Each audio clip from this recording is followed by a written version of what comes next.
During World War II, the United States faced the daunting task of defeating Japan across the vast Pacific Ocean, where Japanese forces had fortified hundreds of islands stretching from Southeast Asia to the Central Pacific. To overcome this, the U.S. military developed a bold and effective tactic known as island hopping. This strategy allowed American forces to bypass heavily defended enemy strongholds and instead focus on capturing strategically important islands, one by one moving closer to Japan. What was the island hopping strategy?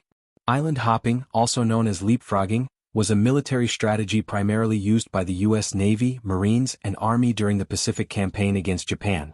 The idea was simple but revolutionary. Instead of attacking every Japanese-held island, U.S. forces would target only the most critical ones, usually those with airfields or harbors, and hop over the rest. The bypassed islands, though still occupied by Japanese troops, were effectively cut off from supplies and reinforcements and rendered useless. This strategy saved time, reduced casualties, and allowed American forces to focus their power on fewer, more decisive battles. Why was it necessary? At the start of the war, Japan controlled a massive empire, stretching from Burma to the Solomon Islands. Japanese forces had transformed many islands into heavily fortified military bases. A direct assault on each of them would have been costly and time-consuming. Instead, by targeting key islands and skipping others, the U.S. could gradually close the distance to Japan while avoiding prolonged and bloody battles. The ultimate goal was to get close enough to launch air raids, and eventually a possible invasion, of the Japanese home islands. Key campaigns and battles. Several major battles illustrate how the island-hopping strategy worked in practice. 1. Guadalcanal, 1942–1943. The first major offensive in the Pacific, the Battle of Guadalcanal marked the turning point in halting Japanese expansion. It tested the island-hopping concept and gave the U.S. control of an important airfield in the Solomon Islands. 2. Tarawa and the Gilbert Islands, 1943. These battles were bloody but proved that capturing small islands could help the U.S. gain air control and move westward toward the Philippines and Japan. 3. Marshall Islands and Marianas, 1944. The capture of the Marshall Islands brought the U.S. within bombing range of Japan. Taking the Marianas, especially Saipan, was critical because it allowed the U.S. to launch long-range B-29 bombers directly at the Japanese mainland. 4.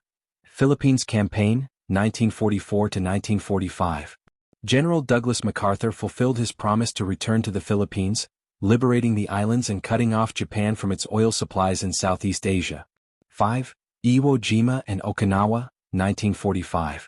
These were among the bloodiest battles of the Pacific War. Capturing Iwo Jima allowed for emergency landings of U.S. bombers, while Okinawa became a key staging ground for a potential invasion of Japan. Strengths of the strategy. Efficient use of resources. Island hopping allowed the U.S. to avoid costly frontal assaults on every Japanese-held island. Psychological advantage. As U.S. forces moved closer to Japan, morale improved while Japanese forces became increasingly isolated and demoralized. Air superiority. Captured islands were used to build airfields that helped dominate the skies and bomb the Japanese mainland. Naval dominance. Control of key islands allowed the U.S. Navy to move supply lines and fleets forward efficiently. Japanese response and challenges. Japan's defense strategy, called Ketsugo, focused on inflicting as many American casualties as possible to discourage an invasion of the Japanese home islands. As a result, Japanese troops fought with fierce determination, often refusing to surrender. This led to incredibly high casualties, especially in battles like Iwo Jima and Okinawa. However, once isolated, many garrisons on bypassed islands ran out of food, medicine, and ammunition, and posed no further strategic threat. The endgame, closing in on Japan.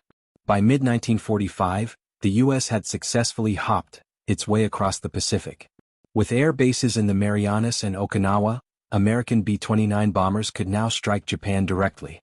This culminated in the firebombing of Tokyo and eventually the atomic bombings of Hiroshima and Nagasaki in August 1945, leading to Japan's surrender on August 15, 1945.